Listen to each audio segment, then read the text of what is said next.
সীমান্ত থেকে ভারতীয় ড্রোন উদ্ধারের একদিন পরই এবার বাংলাদেশে অনুপ্রবেশ করতে চাওয়া এক ভারতীয়কে আটকে দিল বিজিবি। ওই ব্যক্তির মাথায় একটি বস্তা দেখা গেছে, তবে সেটির মধ্যে কি ছিল তা জানা যায়নি।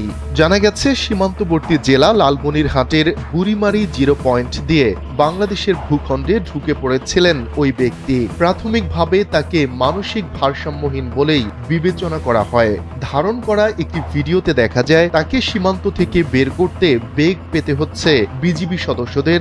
বারবার এদিক সেদিক চলে যাচ্ছিল ওই ব্যক্তি। ধারণা করা হচ্ছে ভারতীয় সীমান্তরক্ষী বাহিনী বিএসএফ ওই ব্যক্তিকে বাংলাদেশে অনুপ্রবেশ করিয়েছে। JBS holdings limited. কিন্তু তাৎক্ষণিক ওই ব্যক্তিকে ভারতীয় ভূখণ্ডে পাঠিয়ে দেয় বিজিবি।